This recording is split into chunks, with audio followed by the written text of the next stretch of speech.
Salut à tous, aujourd'hui on se retrouve pour une vidéo particulière. Je vais revenir sur la vidéo que j'avais déjà fait il y a longtemps sur les conseils pour devenir youtubeur ou pour avoir une chaîne YouTube ou quelques conseils pour pouvoir évoluer ou progresser sur sa chaîne YouTube. Étant donné que les lives de présentation de chaîne YouTube vont pas tarder à revenir parce qu'on n'arrête pas de me le demander, j'ai préféré aussi faire cette vidéo en pré-shot à ce qui va suivre en live. Ça fait environ 5-6 ans maintenant que je fais des vidéos sur YouTube et j'ai forcément commencé au plus bas de l'échelle et avec zéro matériel, bien évidemment. C'est-à-dire que même au départ, j'avais même pas de webcam qui était clean, tu vois ce que je veux dire? Une webcam dégueulasse, genre 2 pixels. Et pour ce qui était du micro, c'est pareil, hein, j'avais absolument que dalle. Donc c'est parti pour les quelques petits conseils et on va commencer par la structure même de votre chaîne, les idées et qu'est-ce que vous allez y faire dessus.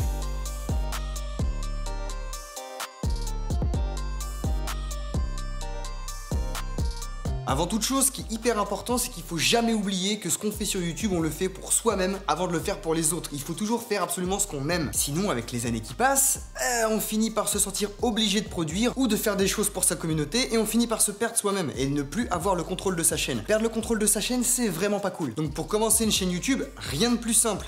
Vous avez des passions, mettez-les en avant sur une chaîne YouTube. Le dessin, la musique, les jeux vidéo, les films, bref, peu importe, tout est sujet à avoir une chaîne YouTube. Quand on commence vraiment au plus bas de l'échelle, c'est-à-dire avec une chaîne qui a 0 abonnés, il y a 2 écoles. Soit vous commencez par faire absolument tout ce qui vous passe par la tête, et là vous allez peut-être évoluer plus lentement que quelqu'un qui aura une émission réellement construite et hebdomadaire, ou alors vous avez réellement une émission hebdomadaire, et là les gens vont être habitués à ce que chaque semaine, chaque mois, ou peu importe, au moins il y a une date à telle heure, et ça permet de fidéliser son audience. À titre personnel, je pense que c'est beaucoup plus intelligent de commencer déjà avec une émission bien carrée, parce qu'au moins comme ça les gens ils savent à quoi s'attendre et ça leur permettra aussi de venir petit à petit de plus en plus sur votre chaîne. Comme ça de leur côté, si jamais on parle de vous, on se dira pas je connais un youtubeur, il est marrant, il fait ci, ça, ça. Non, je connais un youtubeur, il fait ça et c'est vraiment trop cool. Point. C'est beaucoup plus simple, c'est beaucoup plus précis, on va droit aux choses. Mais ça ne veut pas dire que des années plus tard, vous allez être toujours obligé de faire ce que vous faites, vous allez quand même pouvoir changer petit à petit, comme beaucoup de youtubeurs l'ont déjà montré par le passé, que ce soit Amixem, Squeezie ou Super Connard. Enfin Cyril. Mais attention, ça c'est pas forcément donné à tout le monde, mais on va y revenir. Une fois que vous avez trouvé ce que vous devez faire sur votre chaîne YouTube, il y a un point qui est hautement important mais que beaucoup de débutants négligent, c'est l'aspect de votre chaîne.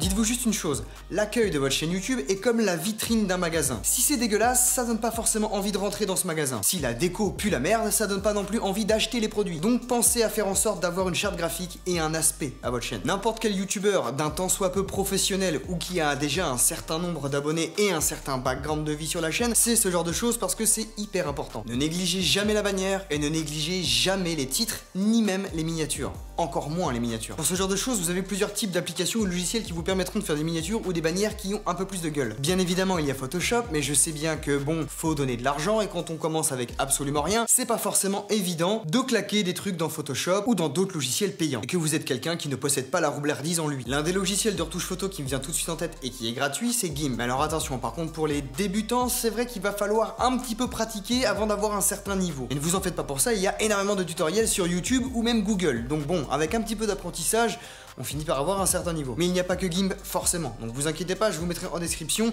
un lien qui répertorie les logiciels de retouche photo gratuits. Pareil pour ce qui est de la bannière, soyez créatifs et essayez de faire en sorte qu'un minimum de détails puisse représenter un maximum de ce qu'est votre chaîne. Évitez autant que possible de mettre de grosses typographies sur les vignettes ou sur la bannière, parce que c'est pas très esthétique, en tout cas ça reste encore une fois mon avis. Voici un exemple parfait de youtubeur qui a compris que de mettre des grosses typographies sur ses vignettes ne servait à rien. C'est beaucoup plus joli comme ça, on va pas se mentir. Et en plus, ils se représentent directement sur leur miniature. Et essayez le plus possible de vous représenter ou de représenter ce qui va être l'élément principal de votre vidéo. Toujours au niveau de la bannière et des vignettes YouTube, faites très attention aux dimensions parfaites. Et pour ce qui est des dimensions parfaites, rien de plus simple, il suffit juste de le taper dans Google et vous trouverez tout de suite les dimensions adéquates. Pour les utilisateurs de Photoshop, et je vous conseille vraiment d'être un utilisateur Photoshop, il y a des petites techniques, mais bon ça on va pas en parler ici en vidéo. Je vous recommande vraiment d'utiliser Photoshop parce que de 1, c'est pas si compliqué que ça d'utiliser Photoshop, on s'y fait très vite. De 2, il y a des milliards de tutoriels à proposer sur YouTube ou Google et vous pouvez avoir des templates. Des templates, ce sont juste des exemples que vous pouvez après retravailler dans le logiciel si vraiment vous n'avez pas spécialement d'idées. À titre d'exemple, moi personnellement, j'ai un PSD, donc une template, un fichier PSD que je peux remodifier avec les dimensions exactes d'une bannière YouTube. Ce qui est très pratique si vraiment j'ai envie de changer de bannière, ce qui sera pas le cas forcément, mais si un jour je décide de complètement changer ma bannière YouTube, j'ai déjà un PSD avec les dimensions exactes et je peux y foutre absolument tout ce que je veux dedans. Je sais que ce sera bien proportionnel, bien cadré et il y aura aucun problème. problème pour mettre absolument ce que je veux dedans et sans que ça dépasse, que ce soit croppé ou quoi que ce soit quoi. Et pour ce qui est des titres de vos vidéos, je vous conseille réellement d'écrire le moins de caractères possible, parce qu'un titre beaucoup trop long est beaucoup moins bien référencé sur YouTube. Et pareil, visuellement, c'est beaucoup plus accrocheur d'avoir un titre court et impactant plutôt qu'un truc hyper long à rallonge. Alors par contre, pour ce qui est du est-ce qu'il faut vraiment l'écrire en majuscule ou pas, j'en sais rien. Il y en a qui préfèrent parce que c'est plus esthétique, parce que c'est plus simple, carré, concis et compagnie. Mais moi personnellement, j'aime bien mettre les majuscules là où il faut les mettre à chaque mot et écrire ce qui doit être écrit et basta. Maintenant, pour ce qui est de la partie réalisation et matériel adéquat.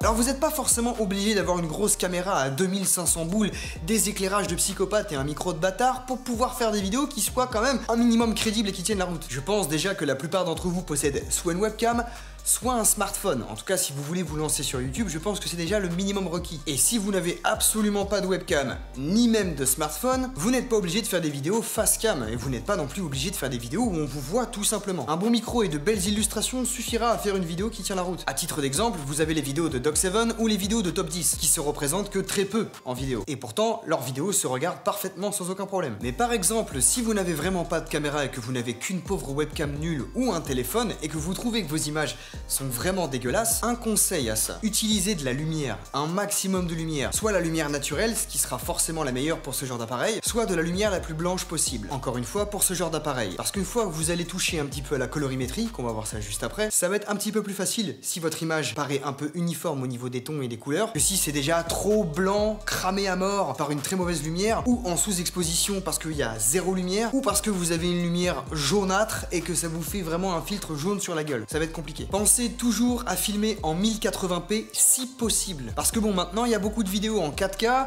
qui commence à se démocratiser de plus en plus, et si vous commencez à proposer une chaîne avec des vidéos qui sont en 720p ou 480p, c'est compliqué. Donc le 1080p est très important. Pour ce qui est du micro parfait pour vos vidéos, ne vous prenez pas la tête avec ça si vous débutez. Si vous avez un smartphone, l'application Magnétophone suffira largement pour vos vidéos. Soit vous le mettez en mode micro comme ça, ou soit vous mettez votre kit main libre autour de votre cou juste ici, qui se verra peut-être pas forcément non plus à la caméra, ou du moins ça va pas être trop voyant, et ça vous fait un magnifique micro-cravate pour pas cher du tout. Et à titre d'exemple, on a pu voir cette technique chez Rasmo, Badflunch ou encore Ibra TV.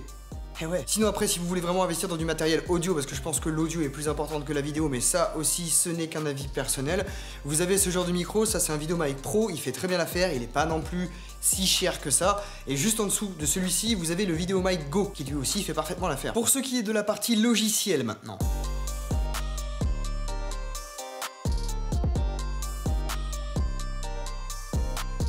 Une fois que vous avez filmé votre vidéo, il va forcément vous falloir un logiciel de montage, hein, sinon ça ne servira absolument à rien. Quoique vous allez pouvoir poster votre vidéo comme ça directement sur YouTube, mais sans aucun travail de montage, ça risque d'être assez particulier quand même. Pour ce faire, si vous voulez un logiciel de montage gratuit, vous avez Movie Maker, hein, mais qui ne propose pas beaucoup d'effets ou d'options pratiques. Mais pour débuter, bah ça fait forcément le travail. Après, vous en avez d'autres, genre je sais que Camtasia par exemple, qui est un logiciel qui permet de capturer son écran d'ordinateur ou de capturer des trucs de genre, est capable aussi de proposer une fonction montage vidéo qui n'est pas trop élaboré, mais je sais que beaucoup s'en servent pour faire les montages de leurs vidéos. Ensuite, vous avez Filmora Wondershare qui, pour un prix de 50 balles, vous proposera quelques options qui sont pas trop dégueu, qui font le travail, mais ça va pas chercher bien loin. Vous allez pas pouvoir non plus faire des effets spéciaux, des trucs de genre, mais ça peut carrément dépanner, surtout si on a un petit budget. Ensuite, vous avez bien évidemment Sony Vegas Pro, Final Cut ou Premiere Pro. Là après, il y a plusieurs écoles, hein. Moi personnellement, je travaille sur Mac, je préfère l'ergonomie de Final Cut et le côté pratique de Final Cut. Après, il y en a qui crieront ah, Sony Vegas c'est mieux. C'est vrai que Sony Vegas pour commencer c'est très bien, c'est pas prise de tête et puis c'est très facile d'utilisation. Et après vous avez Premiere Pro où là c'est déjà beaucoup plus compliqué, il faut avoir quelques notions de Photoshop avant de se lancer dessus parce que c'est vraiment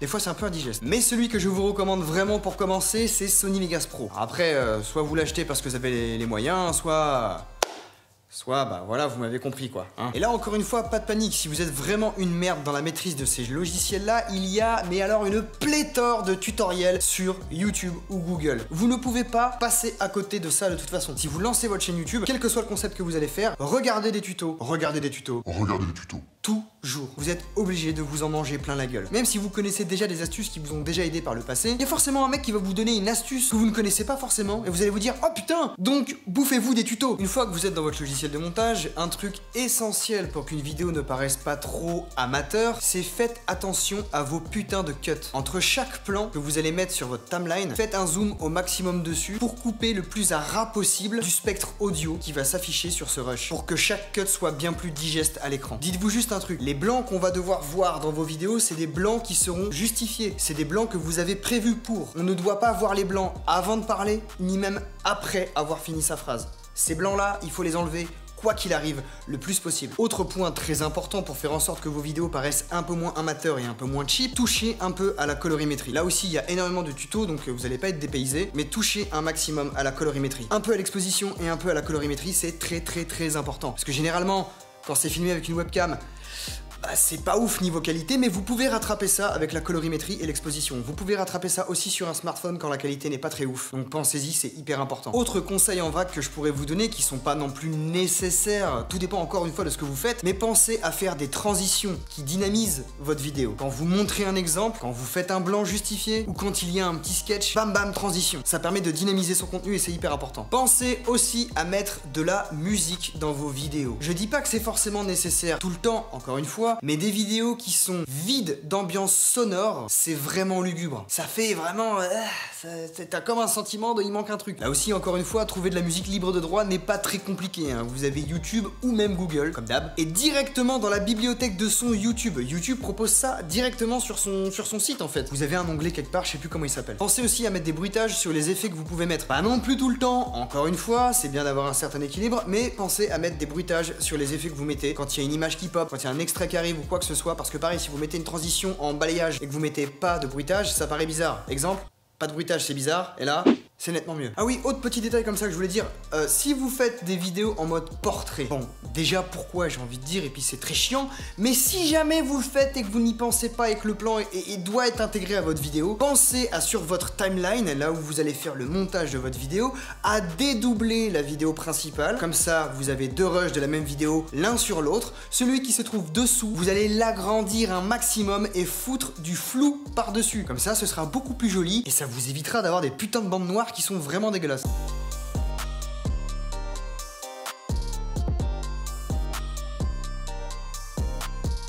Maintenant, on va parler de l'écriture, en tout cas pour ceux qui veulent écrire leurs vidéos ou qui veulent les scénariser. Alors déjà, je pense à titre personnel que c'est quand même vachement plus important de scénariser ses vidéos car ça permet d'avoir sa propre patte, son propre univers et plutôt qu'on se dise, il ressemble à un milliard d'autres youtubeurs que j'ai déjà vus. Même s'il a sa personnalité, sa patte à lui, il fait la même chose que les trois quarts des autres youtubeurs que j'ai pu voir. Alors que si par exemple vous faites du gaming scénarisé, de la tech scénarisé, de la beauté scénarisée, là c'est déjà beaucoup plus personnel et original, j'ai envie de dire. Donc si vous voulez vraiment être original, pensez à scénariser ce que vous faites. Encore une fois, ce n'est qu'un avis personnel, c'est pas nécessairement vrai. Mais bref, pour revenir à l'écriture, petit conseil que je vous donne, pensez à écrire vos vidéos sur Google Doc, quoi qu'il arrive. La particularité de Google Doc, c'est que vous allez pouvoir retrouver votre texte partout sur n'importe quelle plateforme. Que ce soit sur PC, Mac ou smartphone, vous allez pouvoir retrouver votre texte partout. Donc si vous devez faire un tournage en extérieur et que vous voulez pas vous trimballer avec des pages de script qui sont hyper chiantes à transporter, imaginons il pleut ou quoi, enfin bref, prenez Google Doc sur votre téléphone, ouvrez-le, ça synchronise directement et vous retrouvez votre texte